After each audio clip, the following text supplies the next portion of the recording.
This year, everybody, all of you idiots, will suddenly get your acts together. Number 10. Joe Coy, the 81st Golden Globe Awards. Coy claimed that he was only given the gig of hosting the Golden Globes 10 days before the ceremony took place. And boy, does it show in his opening monologue. Look, I'm just taking this all in. Let me look around. I'm taking this all in. I'm so excited to be here. What should have been a defining moment in the stand-up comedian's career was instead riddled with miscalculated and lazy jokes that were met with pitiful smiles, cringing, and icy glares from some stars. Oppenheimer is based on a 721-page Pulitzer Prize-winning book about the Manhattan Project. And Barbie is on a plastic doll with big boobies. The one positive from his set was that Coy acknowledged that the jokes weren't all landing, which was a little refreshing in its openness, although throwing his writers under the bus wasn't. Slow down. I wrote some of these, and they're the ones you're laughing at. Look. After the wave of criticism in reaction to his monologue, Coy acknowledged that it was a, quote, off night. It's brilliant. Do it again. But you better cross. Wakanda forever. Yes! That's it! Number 9. Angela Lansbury, the 45th Primetime Emmy Awards. Murder, She Wrote legend Angela Lansbury was an Emmys icon. You're not threatening me, are you? Between 1983 and 2005, she was nominated for an award 18 times and unfortunately didn't win once. And the Emmy goes to Patricia Weddick, 30-something.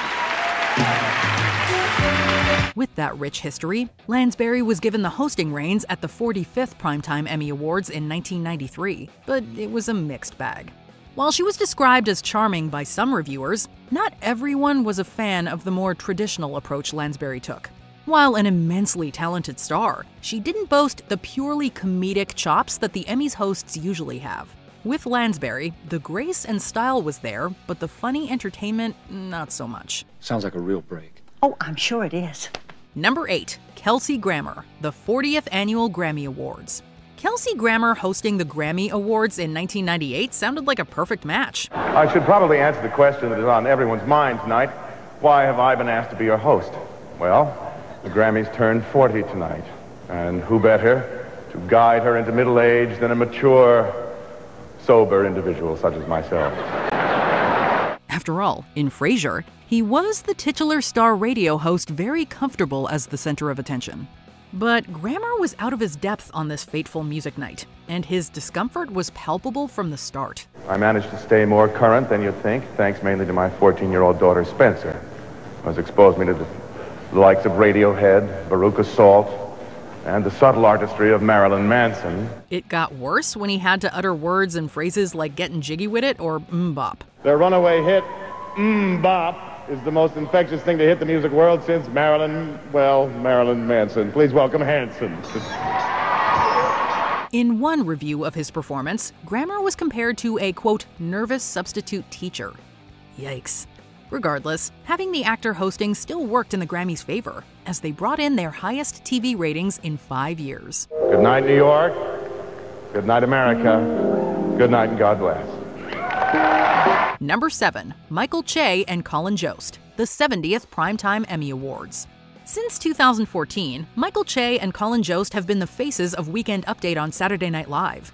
So, when the familiar duo was set to host the 70th Primetime Emmy Awards in 2018, it was not clear how their style of awkwardly edgy comedy would go over. It is an honor to be here sharing this night with the many, many talented and creative people in Hollywood who haven't been caught yet. That's right. And once they got on stage, both seemed somewhat out of sorts without a desk and defaulted to more stilted joke deliveries. Netflix, of course, has the most nominations tonight. That's right. That's right. And if you're a network executive, that's the scariest thing you can possibly hear. Except maybe Sir Ronan Farrow is on line 1. Yeah. Several of the topics they chose to jest about, particularly in the opening monologue, were too raw and sensitive to land well. And Roseanne was canceled by herself, but picked up by white nationalists. Oh. and numerous jokes fell flat with the audience, getting mostly uncomfortable laughter. And with the amazing contributions from everyone in this room tonight, I think we can keep television going for another 5-6 years tops. Number 6, Chelsea Handler, the 27th MTV Video Music Awards. If you're announced as the host of an award ceremony and the network feels the need to preemptively defend the appointment as a, quote, unexpected choice, you're not off to a great start. Sorry, that's as far as we got in rehearsal. And that's what happened when Chelsea Handler was the face of the 2010 MTV Video Music Awards. And from her walking onto the stage, it was a rough experience. Handler seemed to let her inner hyperactive toddler out and produced a bizarre and somewhat incoherent display. I was excited to do this award show because every year something so exciting happens at the VMAs, but what I'm scared most is that this year, everybody, all of you idiots, will suddenly get your acts together. Critics took shots at her inauthentic performance, the underwhelming skits and jokes, and her, quote, crass behavior and statements. My award, my choice! This hosting flop might explain why the year after, MTV went with a hostless event with multiple presenters, before returning to the familiar format in 2012 with Kevin Hart. Number 5, Bryant Gumbel, the 49th Primetime Emmy Awards. In 1997, CBS poached Bryant Gumbel from NBC. I'm Bryant Gumbel. Welcome to The Early Show. And following that coup, in addition to his usual type of journalistic and sports work, he was chosen by the network to host the Emmys. Critics were bemused by the appointment, and their concerns were proven warranted when the ceremony got underway. Gumbel performed the role as straight as possible. After a lighthearted opening leaning into his lack of experience in this field, he did the rest of the job with no real zing or pageantry. And that was the problem. It was pretty dull. People were unhappy an entertainer wasn't selected to make the event at least a little exciting. Instead, the 1997 ceremony was a lackluster edition. Number 4, David Letterman, the 67th Academy Awards. Even decades after this event, David Letterman still can't shake off the stink of hosting the 67th Academy Awards. The show was so bad that the Academy got together and they said, we can never let this happen again. In his opening monologue, he attempted a joke about the first names of celebrities such as Oprah Winfrey and Uma Thurman, saying their names repeatedly as he practiced introducing them to each other. It was awkward and made the audience sink into their seats before the cringe could overwhelm them. And it got worse as Letterman doubled down without success. The spinning dog skit later on also didn't help the former talk show legend. In 2020, Letterman described this infamous night as the, quote, biggest professional embarrassment of my life. And say what you will, read what you will, think what you will about my performance the night I hosted the Academy Awards, but, and here's my point, no one got hit. Number 3, reality show hosts, the 60th Primetime Emmy Awards. You know the expression, too many cooks spoil the broth? Seemingly, the organizers for the Emmys in 2008 had never heard of this bit of wisdom, as they brought in a whopping 5 hosts. This unprecedented number was composed of the nominees for the inaugural category Outstanding Host for a Reality or Competition Program: Tom Bergeron, Heidi Klum, Howie Mandel, Jeff Probst, and Ryan Seacrest.